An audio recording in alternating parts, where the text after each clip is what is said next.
A'udzu billahi minasyaitonir rajim. Bismillahirrahmanirrahim. Kita mulai. Assalamualaikum warahmatullahi wabarakatuh. Alhamdulillah, thumma alhamdulillah, alladzi bi ni'matihi tatimmus shalihat. Asyhadu an la ilaha illallah wahdahu la syarika lah. Wa ashhadu anna Muhammadan abduhu wa rasuluhu la nabiyya ba'dah. Allahumma salli wa sallim ala sayyidina wa nabiyyina Muhammadin wa ala alihi wa sahbihi wa barik wa sallim tasliman katsira. Fa ya ibadallah ittaqullaha haqqa taqwa. Qala Allah Ta'ala fi kitabihil karim, a'udzu billahi minasy syaithanir rajim. Bismillahirrahmanirrahim. Wal 'asr innal insana lafi khusr illa alladhina amanu wa 'amilus salihati wa tawassaw bil haqqi wa tawassaw bis sabr. Alhamdulillah, puji syukur kita panjatkan kehadirat Allah Subhanahu wa Ta'ala. Karena berkah dari rahmatnya, nikmatnya, kita semua bisa merasakan segala kenikmatan yang bisa kita utarakan. Salah satunya dengan cara melaksanakan kewajiban kita, sholat subuh. Kemudian salawat dan salam kita panjatkan kepada Nabi yang agung, Nabi yang mulia, baginda Nabi Muhammad sallallahu alaihi wasallam, yang telah membawa risalah, yang telah menjadi penyampai wahyu yang agung. Kemudian sampailah dakwah kepada kita semua, dan kita dijadikan oleh Allah Subhanahu wa Ta'ala sebagai umat yang dijauhkan dari kebodohan, umat yang dijauhkan dari kegelapan, sehingga harapannya sampai nanti kita diwafatkan, kita wafat membawa iman dan Islam. Amin ya rabbal alamin. Hadirin yang Allah Subhanahu wa Ta'ala muliakan, alhamdulillah kita bisa melanjutkan pertemuan kita pada bahasan ulumul Quran, pembahasan ilmu-ilmu Al-Quran, di mana sebelumnya kita sudah membahas tentang tajwid dan beberapa adab-adab dalam membaca Al-Quran. Nah, tentunya ketika kita mempelajari sesuatu, ilmu apapun itu, karena sifatnya belajar itu wajib, khususnya pada ilmu syar'i. Ketika belajar itu sudah kita tekuni, kemudian kita mendapatkan sebuah kebaikan, hikmah atau ilmu, maka harapannya adalah kita bisa mengamalkannya. Dan itu yang Allah Subhanahu wa Ta'ala kehendaki. Makanya hati-hati Pak. Allah Subhanahu wa Ta'ala dalam surat Al-Fatihah, surat yang kita semua hafal, yang sering kita baca, gak mungkin kita nggak baca dalam sehari, pasti dibaca surat Al-Fatihah. Nah, Allah Subhanahu wa Ta'ala mewanti-wanti kita terhadap dua golongan. Dalam penghujung ayatnya, Allah Subhanahu wa Ta'ala berfirman, ghairil maghdubi alaihim waladdallin. Dua golongan yang Allah Subhanahu wa Ta'ala sebutkan sebagai golongan yang dijauhkan dari rahmat Allah. Siapa mereka? Al-maghdub. Siapa al-maghdub?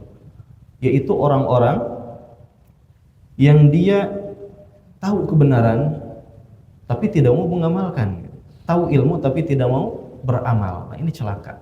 Ini golongan yang Allah Subhanahu wa Ta'ala benci di dunia ataupun di akhirat. Dia tahu ilmu tapi tidak mau beramal.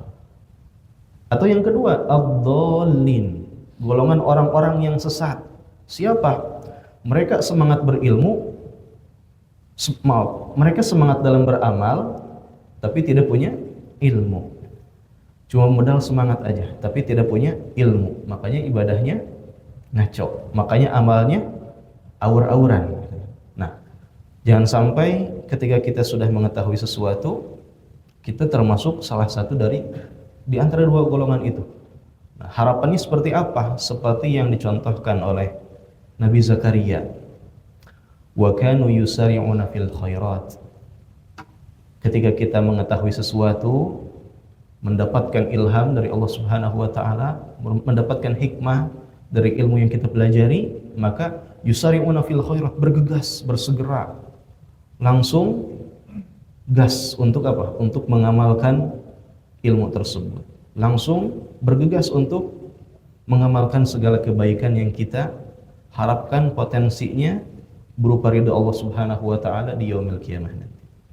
Nah, di bahasan ini yaitu tentang ijazul Quran, yaitu tentang kemukjizatan Al-Quran. Kita sudah sepakati di awal bahwasanya segala sisi, segala bentuk dan segala sudut dari Al-Quranul Karim itu mengandung banyak sekali hikmah, mengandung banyak sekali hal-hal yang tentunya tidak bisa kita lewatkan. Karena Al-Quran ini adalah petunjuk kita, kitab yang diharapkan menjadi pegangan kita di dunia dan bisa menjadi teman kita nanti di akhirat, maka kita harus kenal lebih dalam. Nah, salah satunya dengan cara mempelajari sisi demi sisi Al-Quran. Pada pertemuan kali ini kita membahas tentang sisi kemukjizatan Al-Quran. Nah, bagaimana Al-Quran itu disebut sebagai mukjizat? Apakah sama dengan kitab-kitab sebelumnya? Dan seperti apa yang disebut dengan mukjizat? Nah, ma'asyiral muslimin rahimakumullah, Allah Subhanahu wa taala menurunkan Al-Quran sebagai petunjuk. Dan ketika petunjuk itu dijadikan sebagai pegangan, maka setiap orang yang berpegang teguh pada petunjuk itu tidak akan tersesat.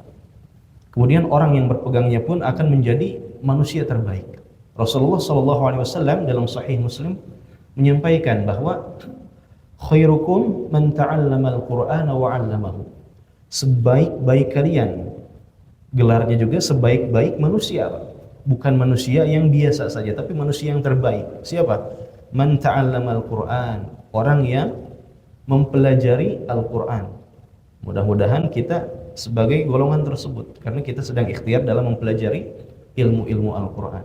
Wa 'allamahu, dan mengamalkannya dan mengajarkannya. Nah, kemudian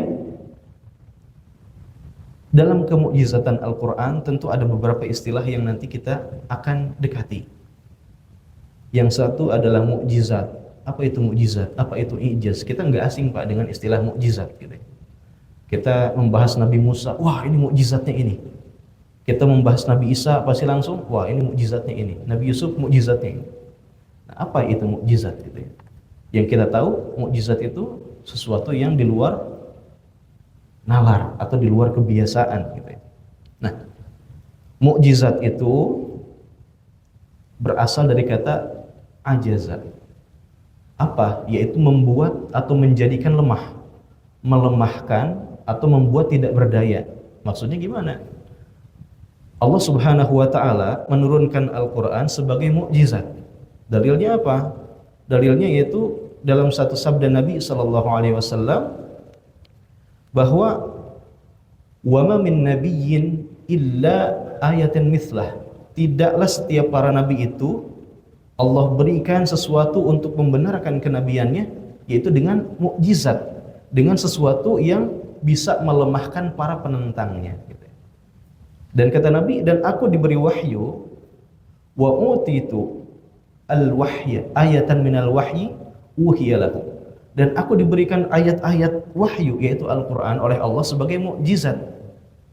Nah, ketika ada orang-orang yang menolak dakwah Nabi, maka Allah Subhanahu wa taala berikan Nabi wahyu, ayat-ayat Al-Qur'an. Untuk apa? Untuk melemahkan para penentang itu. Nah, jadi mukjizat itu yang sering kita dengar yaitu sesuatu untuk melemahkan kekuatan para penentangnya. Berarti mereka punya kekuatan, betul. Makanya ketika kita bahas Nabi Musa, mukjizatnya apa? Mukjizatnya banyak ya. Ada berapa? 11. Nah, salah satunya yang paling kita kenal lah gitu ya. Minimal lah, mudah-mudahan minimal gitu ya. Tongkat bisa menjadi ular gitu ya. Itu satu tongkat bisa menjadi ular yang besar. Emang kenapa kronologinya? Karena banyak para penyihir yang tongkatnya kecil-kecil dilempar jadi ular-ular kecil. Kata Allah, ya itu cuma biasa aja. Nih, mukjizat nih untuk melemahkan kekuatan para penyihir itu. Satu tongkat besar dilahap tuh ular-ularnya para penyihir itu. Nah, begitupun Al-Qur'anul Karim. Al-Qur'an juga adalah mukjizat, sesuatu yang bisa melemahkan. Melemahkan siapa? Para penentangnya, bahkan seluruh manusia, bahkan seluruh jin dan makhluk manapun yang bisa menentangnya. Makanya Allah Subhanahu wa taala pernah mendeklarasikan tantangan, Pak. Nanti ada bahasannya. Allah menantang siapa saja yang berani menyebut Al-Qur'an ini adalah kitab palsu misalnya, atau yang bisa menandingi Al-Qur'an, lebih orang yang bisa membuat sesuatu yang sama dengan Al-Qur'an atau lebih dari Al-Qur'an, silahkan kata Allah kalau bisa. Allah menantangnya. Nah, cuma gak pernah kita temui dalam sejarah ada orang yang berhasil itu membuat yang semisal dengan Al-Qur'an. Nah, itulah yang dikatakan dengan mukjizat. Jadi sesuatu yang bisa melemahkan.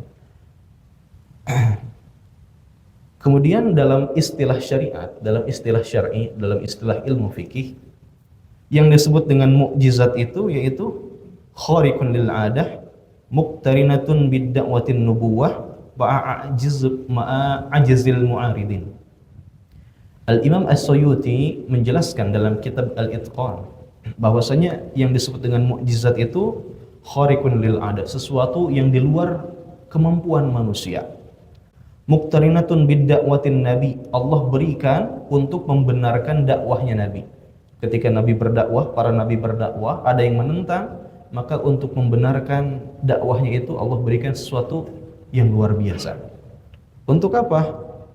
Ma'a ajzil mu'aridin, untuk melemahkan orang-orang yang menentang.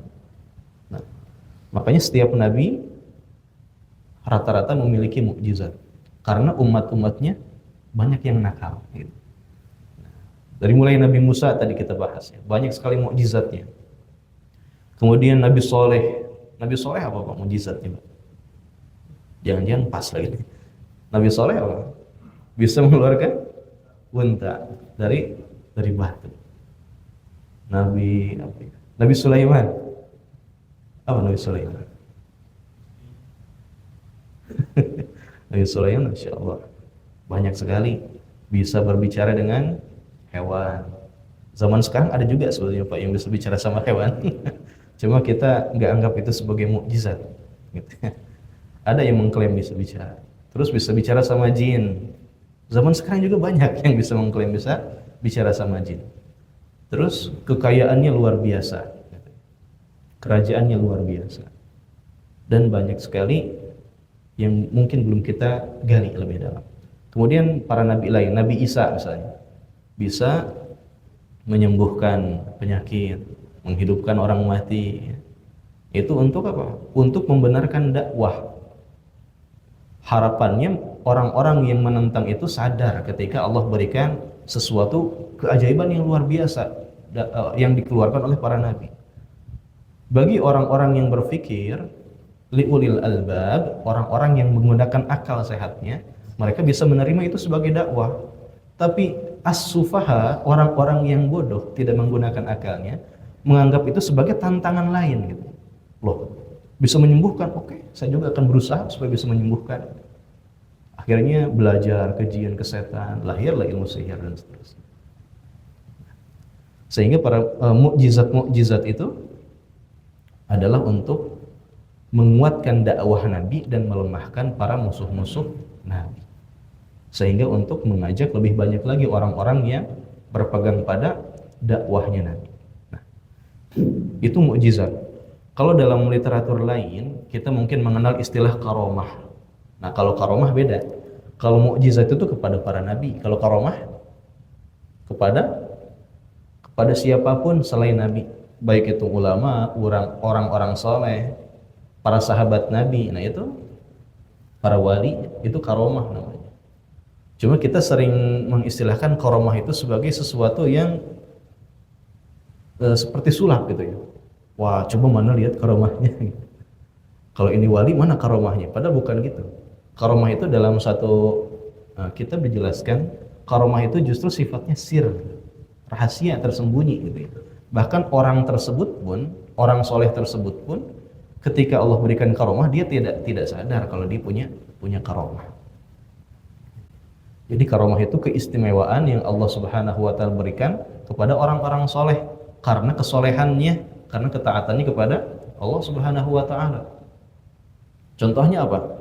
Contohnya Siti Maryam. Nah, Siti Maryam itu mendapatkan karomah juga, Pak. Apa karomahnya? Mendapatkan rezeki dari Allah Subhanahu wa taala. Langsung dalam mihrabnya dapat buah-buahan langsung dari surga. Gak bisa dibayangin, baik. Gimana caranya? Langsung ada buah-buahan. Sampai gurunya saja Nabi Zakaria heran gitu. Masya Allah. Atau Umar bin Khattab, sahabat Nabi itu punya karomah juga. Karomahnya apa? Lagi khutbah Jumat. Ketika khutbah Jumat itu bertepatan ketika jamnya khutbah Jumat itu umat muslim lainnya sedang melakukan ekspansi, sedang melakukan peperangan dengan Persia. Nah, lagi perang sama Persia di satu bagian negara yang lain, sedangkan Umar sedang berada di kota Mekah atau di Madinah, mohon maaf. Nah, padahal Umar lagi khutbah, posisinya enggak dari sini ke pos 2 Satpam, beda, antar negara gitu ya. Tapi Umar tahu, bisa melihat. Nah, ketika khutbah tiba-tiba Umar mengatakan sesuatu yang aneh. Kata Umar, Al-Jabal, Al-Jabal, gunung, suruh lari ke gunung. Dan uniknya orang-orang yang ada di Persia itu, orang-orang muslim ngedengar gitu arahan itu gitu ya. Wah, gunung, ayo ke gunung, akhirnya selamat.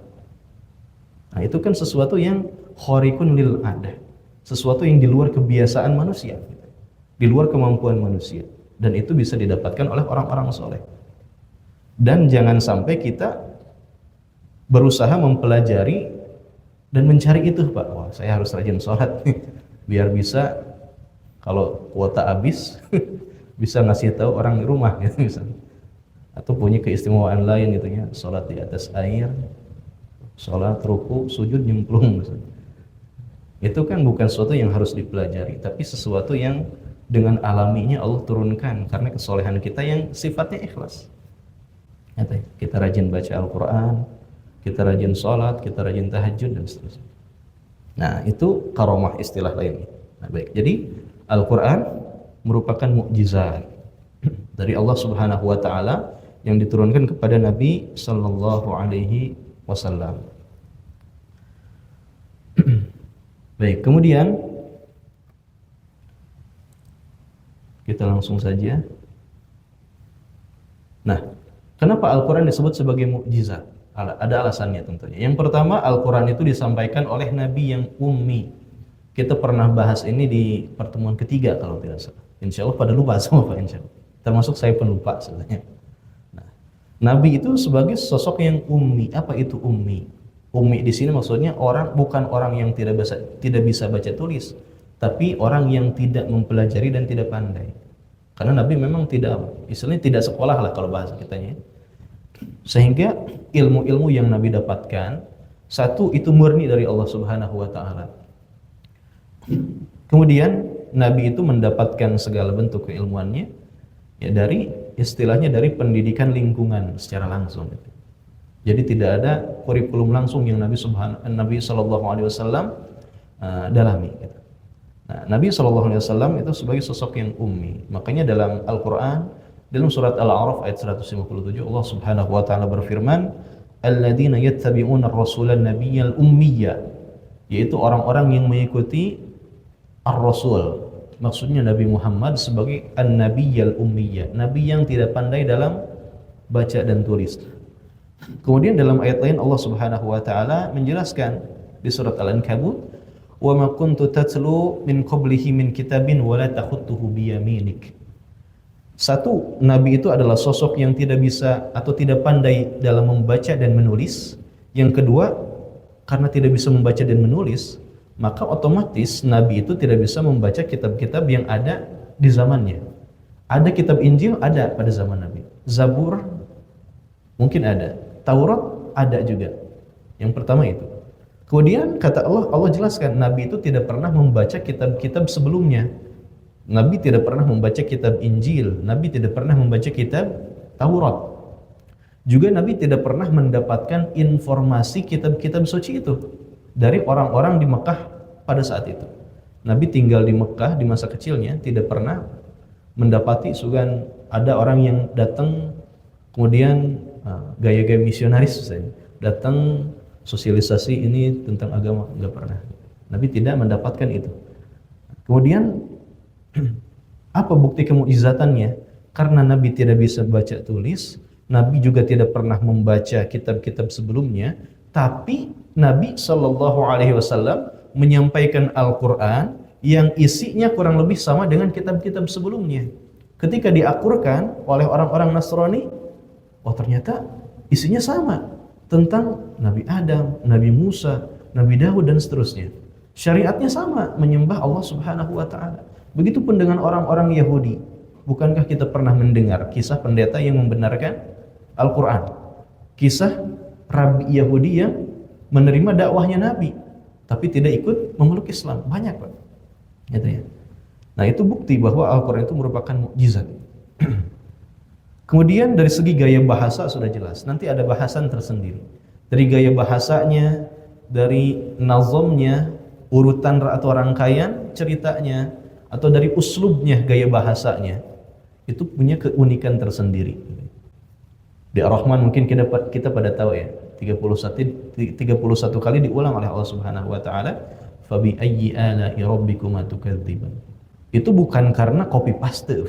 Kalau kita mungkin nulis sesuatu biar banyak, nulis artikel misalnya, biar memenuhi target 1000 kata, mungkin kita copy paste. Tapi Al-Qur'an ada pengulangan sebanyak itu, dan kita ketika kita baca itu, satu tidak bosan, yang kedua justru menambah sesuatu yang bisa kita hayati. Nah, itu luar biasa. Dari segi gaya bahasa, dari segi struktur kalimat itu memiliki keagungan yang luar biasa. Bahkan mendapatkan pengakuan dari sosok-sosok tertentu. Misalnya, ketika Al-Quran ini dibacakan, kemudian didengarkan oleh salah satu tokoh di Quraisy, yaitu Al-Walid bin Mughirah. Al-Walid bin Mughirah itu sosok yang ahli dalam sastra Arab. Bahkan seluruh sastra Arab, sebelum dia diakui sebagai sastra, sebelum diakui sebagai karya tulis sastra gitu ya, itu harus mendapatkan ACC dulu dari Al-Walid bin Mughirah gitu. Berarti sangat-sangat fakar, sangat-sangat fasih bahasa Arabnya. Ketika didengarkan bacaan Al-Quran oleh Nabi SAW, apa kata Al-Walid bin Mughirah? Kata Al-Walid bin Mughirah, ini bukan ucapan manusia. Inna fi dzalika halawatan. Dalam setiap bahasanya itu terdapat kemanisan. Gitu. Maksudnya apa? Maksudnya manis di sini. Bukan ada manis-manisnya. Tapi kemanisan di sini maksudnya struktur bahasanya tidak pernah diungkapkan oleh manusia manapun, dan manusia tidak bisa mencapai pada tingkatan bahasa seperti itu. Kurang lebih seperti itu. Dan beliau mengakui bahwa ini bukan ungkapan dari sosok manusia. Gitu. Apalagi Nabi Muhammad yang tidak punya riwayat bisa membaca dan menulis, atau pernah membaca kitab-kitab lainnya. Tidak mungkin. Gitu. Sehingga dari segi gaya bahasa memiliki nilai kemukjizatan yang luar biasa, dan ini mampu melemahkan orang-orang yang menentangnya. Kemudian dari konsistensi kebenaran, Al-Quran juga isinya tidak pernah berubah. Al-Quran itu turun berapa periode? 23 tahun ya, kurang lebih 23 tahun, melewati berbagai kondisi, melewati berbagai negara, melewati berbagai kondisi psikologis. Ketika Nabi senang, Nabi sedih. Kemudian ketika umat Islam berperang, ketika umat Islam damai, ketika umat Islam hijrah dari Mekah ke Madinah, hijrah ke Afrika dan seterusnya. Selama 23 tahun Al-Quran itu konsisten mengabarkan isinya, tidak pernah berubah. Misal ketika sedih, mungkin adakah ayat Al-Quran yang justru melaknat orang-orang kafir? Enggak. Tapi konsisten dari segi struktur alur ceritanya, kalimatnya dan seterusnya.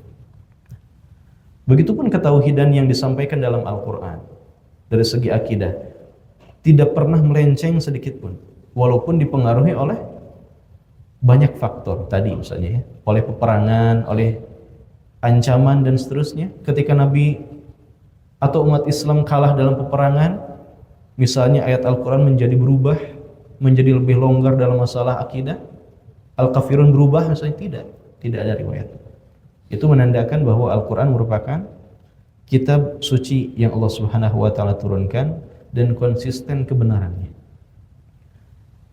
Andai kata Al-Qur'an itu buatan manusia, kita kalau nulis makalah, skripsi atau karya ilmiah lainnya, beda mood, beda bahasa. Dibawa hujan dikit, wah, beda lagi bahasanya. Atau kalau kata Pak Haji apa? Cikini ku gendang dia. Gara-gara begitu beda lagi bahasanya. Kalau Al-Qur'an nggak begitu. Nabi dalam kondisi apapun tetap yang diinformasikan isinya itu sama semuanya. Tidak berubah dari ajarannya, tidak menyimpang dari kebenarannya. Nah, kemudian Al-Quran juga disebut sebagai mukjizat karena tidak bertentangan dengan akal sehat, dengan sesuatu yang sifatnya empiris, dengan sesuatu yang sifatnya bisa diuji coba. Contohnya apa? Dalam Quran surat Al-Mu'minun ayat ke-12 sampai 14, Allah Subhanahu wa taala berfirman, "Walaqad khalaqnal insana min sulalatin min tin." Dan sungguh kami telah menciptakan manusia dari apa? Tanah, saripati tanah. Tsumma ja'alnahu nutfatan fi qararin makin. Kemudian kami menjadikan air mani itu bersemayam di qararin makin, di rahim setiap perempuan. Itu di kitab suci kita ada. Dan itu dijelaskan dengan jelas oleh Allah Subhanahu wa taala. Dan itu sangat-sangat terkonfirmasi oleh akal sehat. Karena sudah ada kegiatan uji coba penelitiannya. Betul bahwasanya yang namanya, mohon maaf, nutfah, sperma itu bersemayam di rahim perempuan. Bukan hanya bersemayam, bahkan Allah jelaskan, "Tsumma khalaqnal 'alaqata, tsumma khalaqnan nutfatal 'alaqah." Setelah dari nutfah, Allah kembangkan menjadi segumpal darah. Kemudian dari 'alaqah menjadi mudghah, menjadi segumpal daging. Kemudian setelah mudghah menjadi ansha'nahu khalqan akhar, menjadi bentuk lainnya, menjadi janin. Insyaallah. Di Al-Qur'an sangat jelas. Allah Subhanahu wa taala jelaskan. Nah, kemudian tidak ada alasan bagi akal untuk menolaknya. Karena banyak sekali informasi ilmiah yang justru sejalan dengan akal kita. Walaupun betul ada yang tidak bisa langsung dicerna oleh akal. Tentunya itu adalah sesuatu yang bersifat imani, ya, yang cukup hanya diimani. Misalnya apa? Tentang sesuatu yang belum terjadi, tentang kiamat, tentang surga dan neraka. Itu diperlukan keimanan yang kuat. Karena kalau dibuktikan secara empiris, secara ilmiah, itu perlu uji coba dulu. Harus ada yang survei dulu ke neraka, ke surga. Sebetulnya pernah Nabi mengabarkan tentang gambaran surga dan gambaran neraka, orang-orang yang mendapatkan nikmat, orang-orang yang mendapatkan siksa. Ketika Nabi, riwayatnya dalam melaksanakan perjalanan Isra Mi'raj, itu Nabi sudah kabarkan. Sebagai contoh bahwasanya betul itu akan terjadi. Kemudian Al-Quran juga terjaga, ya. Sebagaimana firman Allah Subhanahu wa taala dalam surat Al-Hijr, "Inna nahnu nazzalna dzikra wa inna lahu lahafizun." Al-Qur'an sifatnya terjaga dari isinya, dari bacaannya, dari segala bentuk rasamnya, tulisannya. Dari zaman Nabi sampai zaman kita sekarang, bahkan sampai nanti kiamat tidak akan pernah berubah, Pak. Karena itu adalah janji Allah dalam penjagaan Al-Qur'an. Bahkan banyak juga cara-cara Al-Quran itu terjaga. Misalnya dengan cara apa? Dengan cara dihafal. Banyak sekali. Dari zaman Nabi sampai sekarang mungkin ada jutaan orang yang hafal Al-Quran. Gitu ya. Dan itu salah satu bentuk penjagaan. Al-Quran itu dijadikan oleh Allah sebagai kitab yang mudah untuk dihafalkan. Semua kelompok usia bisa menghafal. Tanpa terkecuali kita yang hadir di sini. Bisa menghafal. Walaupun surat-surat pendek, tidak masalah. Yang penting bisa kita hafal. Nah, itu sebagai bentuk penjagaan Allah. Berbeda dengan kitab-kitab lainnya. Allah menurunkan Injil juga, Allah menurunkan Taurat juga, tapi tidak ada janji Allah untuk menjaga kitab-kitab itu. Sehingga seiring dengan bergantinya zaman, kitab itu akan hilang dengan sendirinya. Kita temukan, mohon maaf, kitab-kitab lain yang ada saat ini mungkin sudah mengalami beberapa perubahan. Orang-orang yang menjaganya pun, yang menghafalnya pun tidak ada, sangat minim kalaupun ada. atau khawatir melecehkan. Mungkin kita lihat contohnya hadis Nabi saja. Hadis Nabi antara satu sahabat dengan sahabat lain, isinya mungkin sama, tapi redaksi kalimatnya mungkin berbeda. Gitu. Itu berbeda karena hadis itu adalah ucapan Nabi, ucapan manusia. Misal hadis larangan minum, dalam satu riwayat di kitab Bulughul Maram itu dijelaskan, la yashrabanna ahadum minkum qa'iman. La yashrabanna ahadum minkum qa'iman. Janganlah kamu minum dalam keadaan berdiri. Dalam hadis lain isinya sama. La yashrabanna ahadun qa'iman. Dalam hadis lain beda lagi. La yashrabanna minkum qa'iman. Kalimatnya beda-beda, tapi isinya sama. Al-Qur'an enggak ada. Antara satu negara dengan negara lain, al-ikhlasnya beda nih gitu ya. Qul huwallahu ahad. Jadi kul huwallahu ahad gak ada, semuanya sama. Kecuali memang bacaan yang sudah ada di zaman Nabi. Nah, sehingga sifatnya adalah terjaga. Baik. Nah, ini bentuk-bentuk penjagaan sebetulnya banyak, bukan hanya 5, tapi kita batasi. Kita berujuk pada kitab Mabahith fi Ulumil Quran karya Syekh Manna Al-Qattan. Yang pertama yaitu kemujizatan dari segi balaghah tadi, dari segi bahasa. Nah, ada 3 indikator. Yang pertama keindahan bahasa. Dalam bahasa itu ada 2 penunjangnya. Maksudnya bahasa yang sifatnya sastra ya. Di kalangan bangsa Arab dikenal dengan 2 indikator. Yang pertama dalam mewujudkan keindahan bahasa Arab itu ada yang namanya nazom. Apa itu nazom? Nazom itu alur cerita. Kita kalau menulis cerpen itu pasti ada alurnya. Ada awalan, ada klimaks, ada penutup gitu ya. Nah, atau uslub. Uslub itu gaya bahasa, semacam prosa, puisi dan seterusnya. Makanya mungkin bapak-bapak tahu syair ini. Tola'al badru alaina. Itu ada zaman jahiliyah dulu ada. Zaman Nabi dulu sudah ada itu Tola'al badru. Ketika Nabi lahir. Nah, itu kan Tola'al badru alaina min thaniyatil wada, ujungnya a gitu ya. Nah, itu uslub namanya. Dalam Al-Qur'an uslub dan nazomnya ada juga. Ada sifatnya keindahan bahasa, ada yang sifatnya alur cerita yang tidak pernah terputus. Pasti alurnya itu nyambung gitu. Tidak ngaclok-ngaclok, tidak lompat-lompat. Misalnya di surat Al-Mursalat Allah berfirman, wal mursalati urfa fal 'asifati 'asfa wan nasyirati nashra dan seterusnya. Sama ujung. Atau surat favorit kita deh. Qul huwallahu ahad. Allahus samad. Lam yalid wa lam yulad wa lam yakul lahu kufuwan ahad. Ujungnya sama. Uslubnya sangat-sangat menarik. Dari segi temanya, alur ceritanya pun tidak ada yang ngaclok. Silakan nanti ketika Bapak tilawah membaca Al-Quran sambil dihayati, kemudian lihat sekilas tentang terjemahnya. Walaupun terjemah itu tidak mewakili isinya, tapi lumayan untuk memberikan gambaran gitu.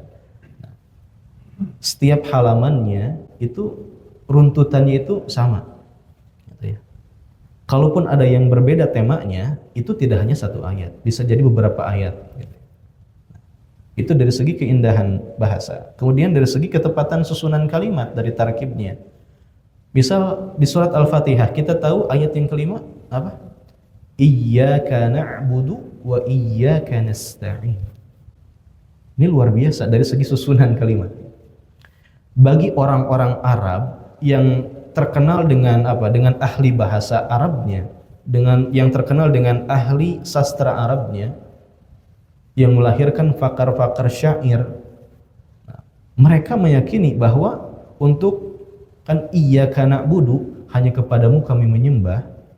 Bagi mereka untuk menciptakan hanya padamu kami menyembah itu cukup dengan 1 kata, na'buduka wa nasta'inuka. Hanya kepadamu kami menyembah, hanya padamu kami mohon pertolongan. Tapi Allah enggak. Di Al-Quran, iyyaka na'budu. Pakai objek dulu. Iyyaka, hanya kepadamu. Na'budu. kami menyembah. Wa iyyaka, dan hanya kepadamu nasta'in, kami memohon, meminta. Gitu. Itu menunjukkan bahwa susunan kalimatnya itu di luar kemampuan manusia. Karena gak ada riwayatnya orang Arab ketika menggabungkan dua kalimat itu pakai kata iyyaka. Bahkan pakai kalimat nasta'in dalam kondisi di mana manusia meminta kepada Allah, biasanya pakai dua kata orang Arab. Satu nas'aluka, atau yang kedua natlubu, itu untuk meminta. Tapi di sini pakai nasta'in. Apa bedanya natlubu sama nasta'in? Kalau natlubu, talaba yatlubu, talabul ilmi misalnya, orang-orang yang menuntut ilmu. Natlubu artinya kami meminta kepada Allah karena kondisi kami itu nol, tidak punya apa-apa. Kalau nasta'in itu meminta kepada Allah tapi kondisi kita tidak nol. Kenapa tidak nol? Betul, kita ini semua dilahirkan oleh Allah tidak nol, sudah membawa fitrah, sudah membawa iman dan Islam. Nah, sehingga Allah gunakan kata nasta'in. Itu dari segi susunan kalimat, gitu ya. Dan masih banyak lagi tentunya yang bisa kita cari contohnya. Kemudian dari segi kedalaman makna, contohnya ayat ini, fa inna ma'al usri yusra, inna ma'al usri yusra, fa inna ma'al usri yusra, sesungguhnya bersama kesulitan pasti ada kemudahan. Di sini Allah gunakan kata al-usra pakai alif lam. Artinya apa? Bukan segala kesulitan, tapi satu kesulitan. Jawabannya yusra, nggak pakai alif lam. Dalam istilah bahasa Arab, dalam gramatika bahasa Arab, kata benda yang pakai alif lam itu menunjukkan sifatnya satu, tunggal, atau ma'rifah, sudah diketahui. Kalau yusran nggak pakai alif lam, itu masih banyak, masih umum. Hikmahnya apa? Kata Allah, seakan-akan Allah mengatakan begini, sesungguhnya bersama satu kesulitan itu banyak sekali kemudahan yang aku berikan. Kedalaman makna yang luar biasa. Kalau kita gali lebih dalam, ini dari segi apa? Ilmu gramatikanya, grammarnya, Pak. Fa inna ma'al usri yusra, inna ma'al usri yusra. Dan itu hanya satu contoh saja. Nah, kemudian banyak sekali pengakuan. Tadi dari Al-Walid bin Mughirah, kemudian dari Umar bin Khattab. Umar bin Khattab adalah musuh Islam. Setelah membaca firman Allah, surat Toha, dalam satu hadis dijelaskan sampai ayat ke-14, innani anallah la ilaha illa ana fa'budni wa aqimis sholata li dzikri. Umar membaca itu langsung Umar meyakini, hadza laisa biqouli bashar. Ini bukan ucapan manusia. Kita tahu Umar bin Khattab itu orang yang cerdas dari segi bahasa Arab. Bahkan dalam kalimat lain ketika di Al-Qur'an ada satu ayat wa fakihatan wa abba. Seluruh orang Arab itu heran, Pak. Nahnu na'lamu anna fakihah. Kita tahu apa itu artinya fakihah wa abba, tapi kita enggak pernah tahu apa itu artinya dari abba. Orang Arab aja bingung apa artinya dari abba. Padahal itu bahasa Arab juga. Saking apanya? Saking tidak pernah digunakan oleh orang Arab, padahal itu bahasa Arab, dan ini menunjukkan bahwa Al-Qur'an punya keunikan bahasa. Karena Al-Qur'an bukan buatan manusia. Kemudian pengakuan dari para penguping bacaan Rasulullah. Ketika setiap malam Nabi itu sering baca Al-Qur'an. Dan ketika Nabi baca Al-Qur'an setiap malam, ada 3 tokoh besar Quraisy yang suka nguping di rumah Nabi. Mereka nguping di segala sisi dan satu sama lain enggak saling tahu kalau mereka itu sedang nguping. Yang satu Abu Sufyan, setiap malam nguping di rumah Nabi sebelah kanan. Kenapa di sebelah kanan? Biar enggak ketahuan sama siapa aja. Kalau ketahuan malu. Yang satu lagi Abu Jahal, sama suka nguping Nabi juga ketika malam hari, tapi di rumah bagian kiri. Kenapa di bagian kiri? Biar enggak ketahuan sama siapapun. Yang satu lagi ada Al-Akhnas. Akhnas, sama suka nguping bacaan Nabi juga, tapi di bagian belakang tengah. Kenapa di situ? Biar ngumpet, enggak ketahuan sama siapapun. Ketiga-tiganya nguping Nabi, ngumpet dan enggak tahu satu sama lain. Ketika pulang di satu subuh, mereka berpapasan bertiga. Lah, dari mana nih katanya? Habis nguping, sama. Oh, ternyata selama ini mereka bertiga sama suka nguping Nabi. Apa pengakuan mereka? Kata Abu Sufyan, ya, nahnu na'lam inna hadza laqaulul bashar. Kita tahu ini bukan bahasanya manusia. Kata Akhnas, betul, bahkan ketika kita mendengarnya hati kita seakan-akan terbimbing. Tapi apa kata Abu Jahal? Betul, tapi kita tidak bisa menerima ini. Kenapa? Kalau kita menerima ini, Bani Hashim akan naik derajatnya, sedangkan kabilah kita akan tersingkirkan. Gengsi. Karena gengsi menolak Al-Quran. Padahal mereka mengakui, musuh Islam mengakui Al-Quran adalah kitab yang diturunkan oleh Allah Subhanahu wa ta'ala, bukan buatan manusia. Nah, itu dari segi bahasa. Dari segi syariat pun sama. Al-Quran mengandung banyak hukum yang sifatnya hukum itu bukan hanya menghukum, tapi juga mendidik, juga memberi kemaslahatan setelahnya. Makanya di antara hikmahnya, hukum yang terkandung dalam Al-Quran itu, satu, menjaga 5 pokok, 5 hak dasar manusia. Satu, menjaga agama. Allah Subhanahu wa ta'ala berfirman, inna nahnu wa ma khalaqtul jinna wal insa illa liya'budun. Allah menyuruh kita beribadah tapi tidak menelantarkan kita. Gimana maksudnya?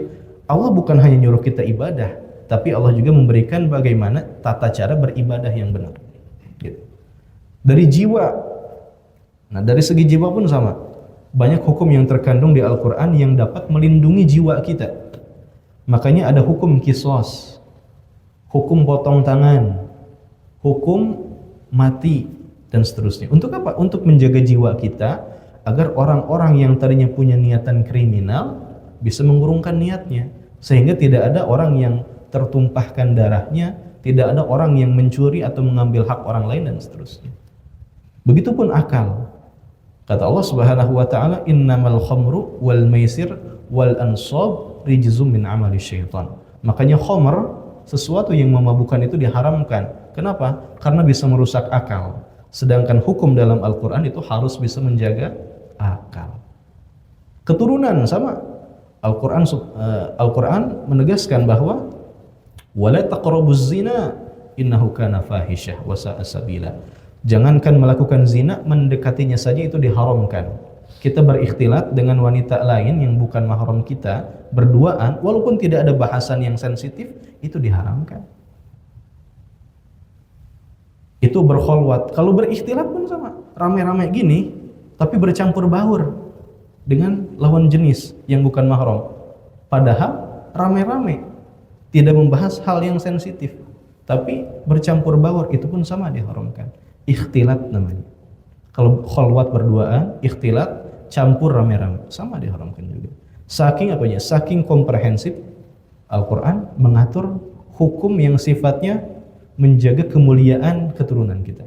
Apalagi melakukan perzinahan, maka hukumannya beragam. Ada yang diasingkan selama 1 tahun sambil dilempar, ada yang dirajam, ada yang dihukum, ya, dihukum mati dengan cara dirajam sampai mati. Kemudian menjaga harta. Dalam Al-Quran jelas banyak ayat-ayat yang menjelaskan zakat, ayat-ayat yang menjelaskan waris, menjaga harta dengan maslahat. Bahkan ada satu ayat, wa ahallallahu al-bai'a wa harramar riba. Allah mengharamkan riba. Tentunya dengan hikmah apa? Agar harta kita bersih, harta kita maslahat. Kita makan aman, keturunan kita makan juga berkah. Gitu. Makanya Allah mengatur hukum yang bisa menjaga harta kita. Nah, juga hukum segala hukum yang terkandung dalam Al-Quran itu cocok di segala zaman, bukan hanya berlaku di zaman Nabi. Kalau kita terapkan sekarang pun, itu bisa mendidik dan memberikan kemaslahatan. Koruptor semakin banyak, kenapa? Tidak ada efek jera, tidak ada hukum yang mendidik. Makanya mereka nggak takut dalam mengulang kesalahan yang sama. Andai kata dipotong tangan satu aja pernah di Indonesia, kayaknya nggak ada yang bakalan. Atau hukum mati aja sekali itu. Atau kita doakan aja yang korupsi, misalnya giginya jadi lembek gitu ya. Gitu aja udah tersiksa. Ya. Segala zaman itu cocok, fleksibel. Di segala zaman, di segala kondisi, dimanapun, kapanpun, hukum yang terkandung dalam Al-Quran maslahat untuk diterapkan. Yang ketiga, sesuai dengan fitrah manusia, hukum yang Allah berikan itu. Kita itu sadar diri, kita itu malas, Pak. Dalam ibadah itu kita malas. Makanya Allah ngasih kita ibadah sehari 5 kali aja sholat, nggak jadi 50 kali.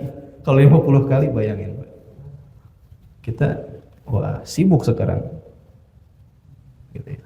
Kemudian sudah dikasih 5 waktu, ketika kita punya urusan duniawi saja boleh dijamak, boleh dikosor. Ketika kita dalam perjalanan yang jauh misalnya, dan seterusnya. Bahaya kalau dibahas.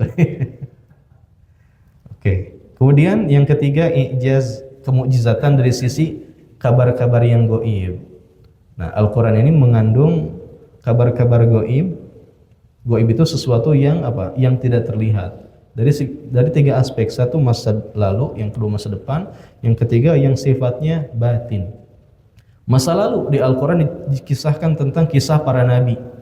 Sama dengan kitab-kitab lainnya, di kitab Injil, kitab Taurat sama menjelaskan tentang para nabi terdahulu. Makanya kita dengan orang-orang Yahudi, dengan orang-orang Nasrani pasti tahu dan akur kalau kita akurkan sejarah siapa Nabi Adam, siapa Nabi Musa dan seterusnya. Mereka pasti nggak asing karena sama. Ya. Kemudian Ashabul Kahfi, ya. Dan seterusnya. Masa lalu, kejadian-kejadian di masa lalu. Ya. Misalnya di surat Al-Haqqah, Al-Haqqah, Mal-Haqqah, wa ma adraka mal-Haqqah, kadzabat Tsamud wa 'Adun bil Qari'ah. Disebutkan bahwa di zaman dulu itu ada satu kaum yang namanya Samud, dan mereka hancur luluh lantah dengan satu hukuman dari Allah. Fa amma Tsamudu fa uhliku bit taghiyah, dengan petir, satu sambaran petir tubuh mereka langsung gosong, satu kampung itu. Karena perbuatan kufur mereka. Masa depan sama. Di surat Ar-Rum Allah Subhanahu wa taala menjelaskan Alif Lam Mim ghulibatir Rum. Bahwasanya Rum atau Romawi itu akan menang dari Persia. Ayat itu turun sebelum Romawi melawan Persia. Dan ketika menang, betul ternyata yang menang adalah Romawi. Padahal itu peperangan yang sangat dahsyat. Yang diunggulkan adalah Persia. Dalam Futuhat Islam, Fathul Mekkah dan seterusnya pun ada ayat-ayat yang menyinggung tentang itu. Tentang masalah batin pun sama. Allah Subhanahu wa taala menjelaskan isi hati orang-orang munafik. Makanya kata Allah Subhanahu wa taala dalam surat Al-Baqarah, "Wa minan nasi may yaqulu amanna billah." Ketika Nabi berdakwah, semua orang kompak. Wah, iya betul, kami setuju, kami beriman. Langsung turun ayat wa minan nasi may yaqulu amanna billah wa bil yaumil akhir wa ma hum bimumin. Kata Allah, sampaikan ini Muhammad. Apa artinya? Sebagian manusia ada yang berkata kami beriman kepada Allah dan kepada hari akhir, padahal mereka enggak iman, orang-orang munafik. Langsung Nabi sampaikan, ketika Nabi sampaikan ayat itu, orang-orang yang punya semangat jadi ketar-ketir. Jadi keringat dingin gitu ya. Langsung diam, langsung meninggalkan Nabi. Karena memang mereka orang-orang munafik. Itu salah satu contoh kabar-kabar gaib. Kemudian tahaddi, tantangan dari Allah yang tidak pernah terjawab. Dari zaman dulu sampai sekarang tantangan ini masih berlangsung. Apa tantangannya? Allah Subhanahu wa taala menantang kita di surat Al-Isra yang tadi subuh kita baca, di surat Al-Isra ayat ke-88 kata Allah, "Kullu ini jitama'atul insu wal jinnu ala ayyatu bimithli hadzal Qur'an." Silahkan manusia dan jin semuanya bersekongkol, bersatu padu, gotong royong membentuk satu kitab yang sama seperti Al-Qur'an. Gak pernah ada dari zaman dulu sampai sekarang. Bahkan selamanya gak pernah ada. Atau kalau gak mampu kata Allah, Allah turunkan di surat Hud ayat ke-13. Apa kata Allah?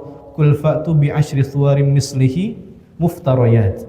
Kalau nggak mampu membuat satu kitab sama seperti Al-Quran, buat 10 surat aja deh kata Allah. Dari zaman dulu sampai sekarang nggak pernah ada yang mampu. Atau kalau nggak mampu juga kata Allah, saya tantang lagi kalian untuk membuat satu surat aja. Di surat Al-Baqarah Allah berfirman, "Wa in kuntum fi raibin mimma nazzalna ala abdina fa'tu bi surah." Kalau masih ragu, nggak yakin, tapi masih kekeh untuk menolak, buat satu surat aja. Gak pernah ada yang berhasil. Ada sih Pak. Siapa? Musailamah al-Kadzab, nabi palsu.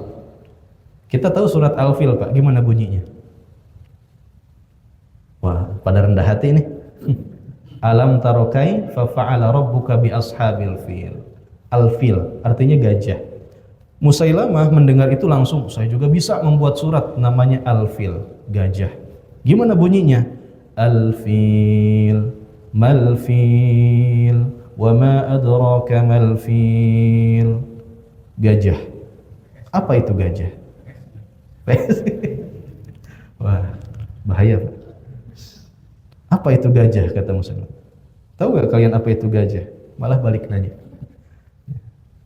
Ketika dia membuat justru semakin menghadirkan kekonyolan.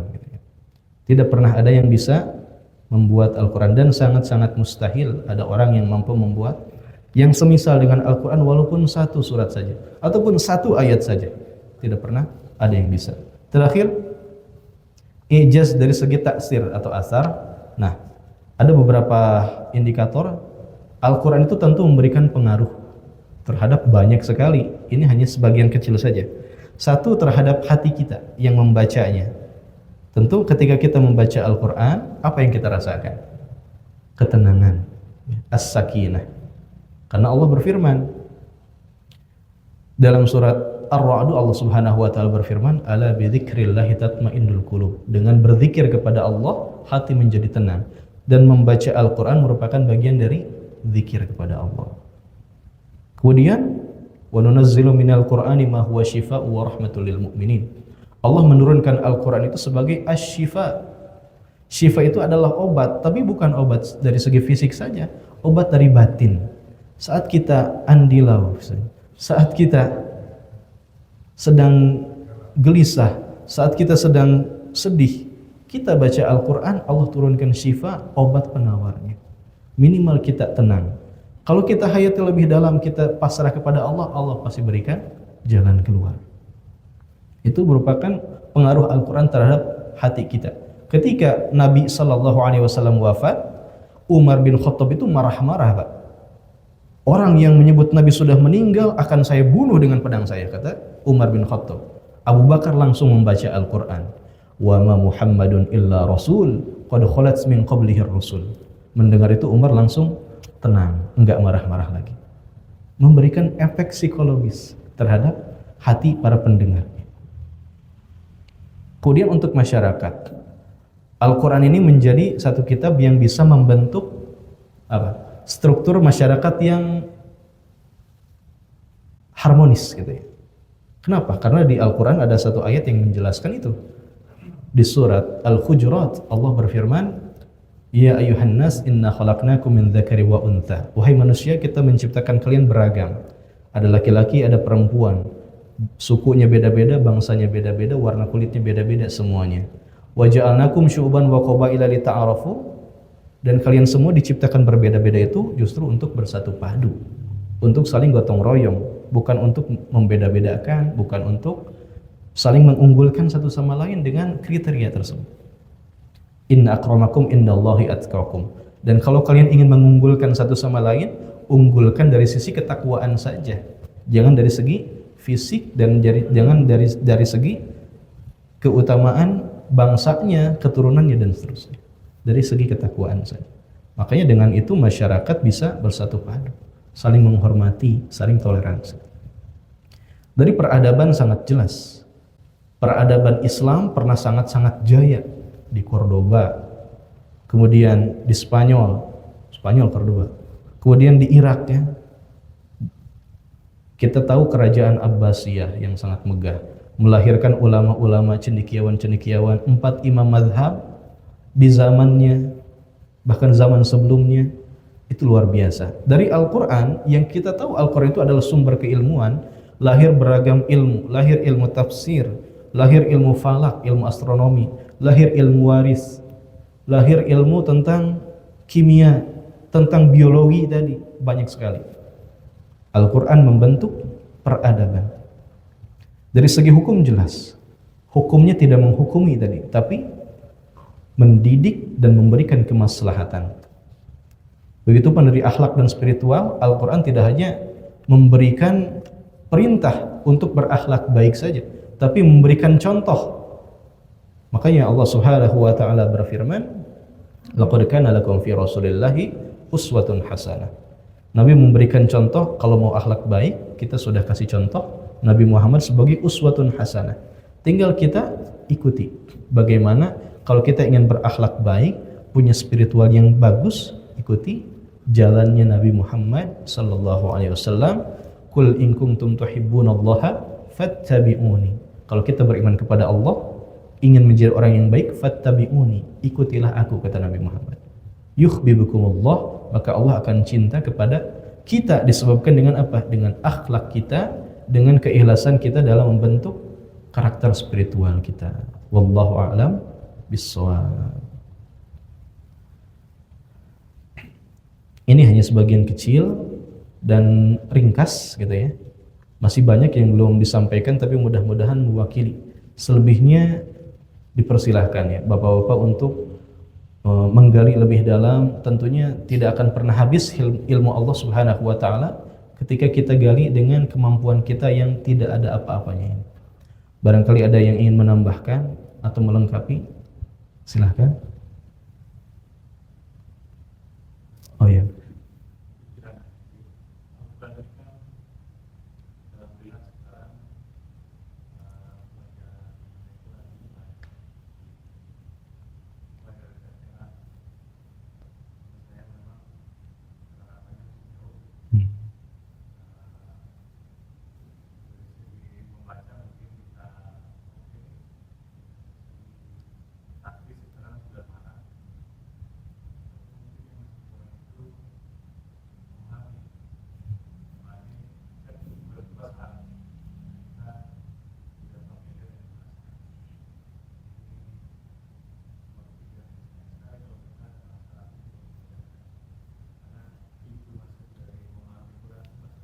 Betul.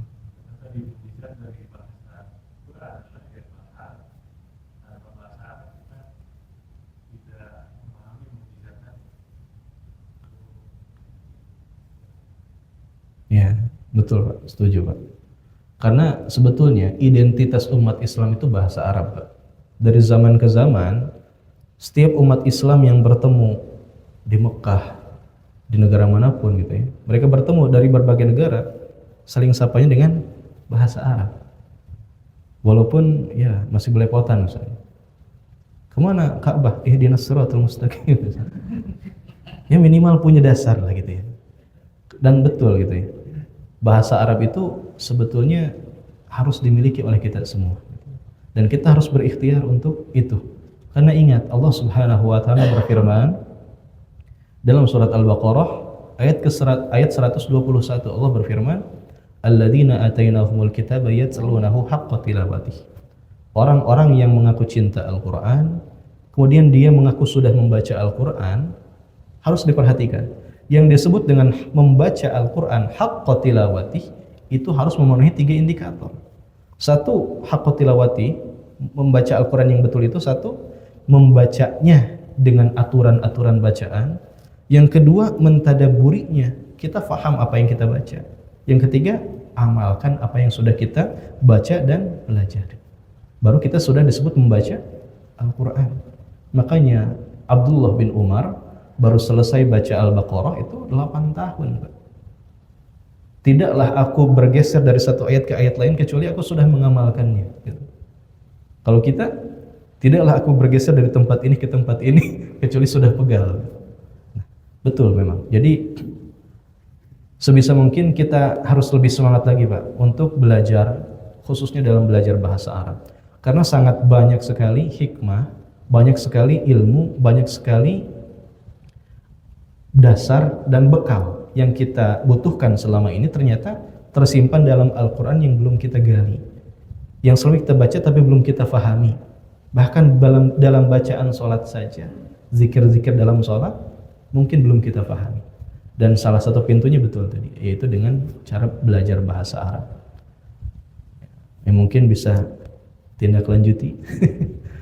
Pak Firman bisa mengajarkan. Ada menghafal, ada memahami, ada memaknai. Dan ketika bisa bahasa Arab, juga menggunakan tafsir. Ketika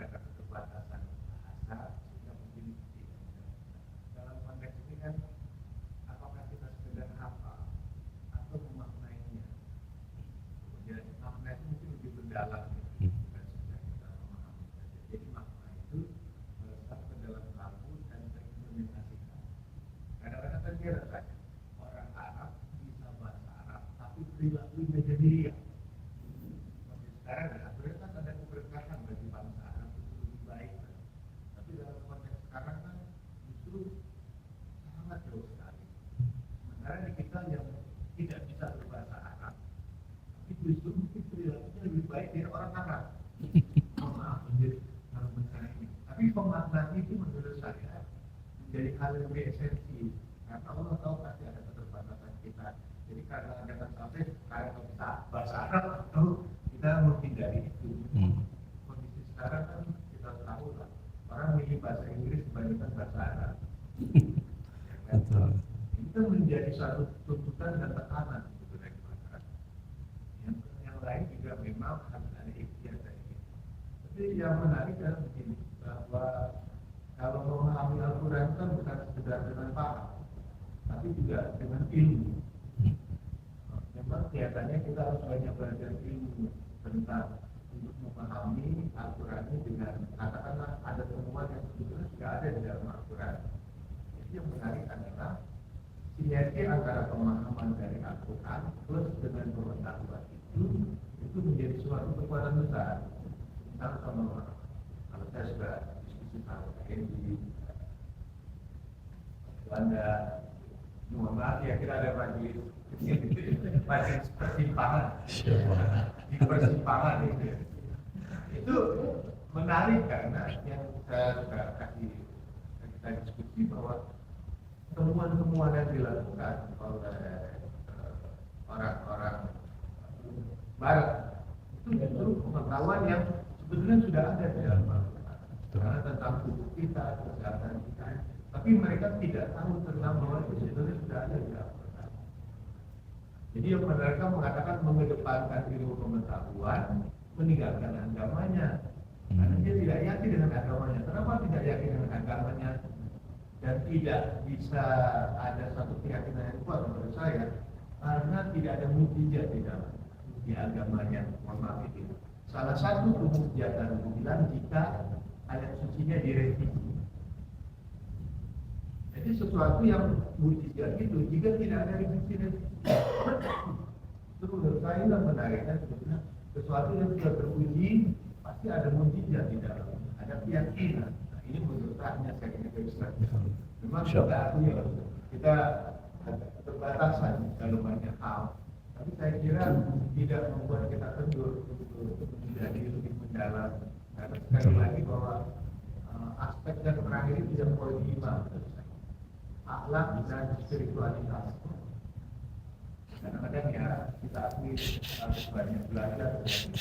Ini ada saya mudah-mudahan itu saya di majelis persimpangan itu juga bisa memberikan makna yang mendalam.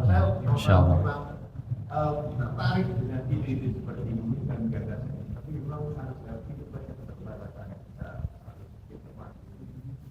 Insyaallah. Jazakallah khair. Terima kasih banyak. Jadi betul ya. Betul memang ketika kita ingin memahami Al-Quran lebih dalam yaitu memaknai Al-Quran memang diperlukan tools, alat lain gitu ya, ilmu dan bahasa Arab gitu ya. Tapi ketika kita dalam prosesnya memang karena butuh proses Pak belajar bahasa Arab gitu ya, walaupun insya Allah mudahkan tidak akan lama. Dalam prosesnya kita ingin mendekat ya tidak apa-apa, kita gunakan sesuatu yang sudah ada karena zaman sekarang mudah untuk mengakses Al-Quran. Di HP kita bisa akses tafsir-tafsir terjemahan. Itu pun insya Allah tidak bermasalah. Kita bisa mengakses terjemahnya saja. Walaupun tidak mewakili isinya tapi bisa memberikan gambaran semata. Itu nggak apa-apa juga. Asalkan tidak menghalangi kita untuk bisa mendekat dari Al-Quran. Jangan sampai kita belum punya basic bahasa Arab tapi kita minder. Udahlah. Itu mau buat orang-orang yang itu. Enggak.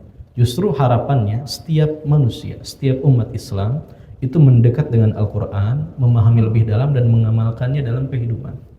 Al-Quran kalau kita baca dan kita tidak paham saja isinya, itu bermanfaat Pak untuk kita. Bisa memberikan pengaruh yang luar biasa. Minimal ketenangan gitu ya. Minimal pahala yang belum kita ketahui gitu ya. Nah, padahal kita baca belum paham isinya. Terlebih kalau kita paham isinya, maka Mari kita bersama belajar kembali, kemudian kita tadabburi kembali Al-Quran, khususnya yang sering kita baca ya, Al-Fatihah. Itu terkandung makna yang sangat luar biasa di dalamnya, dan tentunya itu menjadi bekal untuk kita semua yang kita butuhkan di dunia maupun di akhirat, insyaallah. Terima kasih Pak Haji, Pak Firman. Ada yang menambahkan lagi, Pak?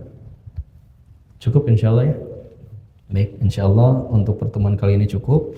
Mudah-mudahan Allah turunkan rahmat untuk kita semua. Allah jadikan untuk kita semua ilmu yang bermanfaat dan hikmah serta keberkahan yang bisa kita bawa sebagai bekal di yaumil qiyamah nanti. Kita akhiri dengan doa kafaratul majlis. Subhanakallahumma wa bihamdika asyhadu an la ilaha illa anta astaghfiruka wa atubu ilaik. Assalamualaikum warahmatullahi wabarakatuh.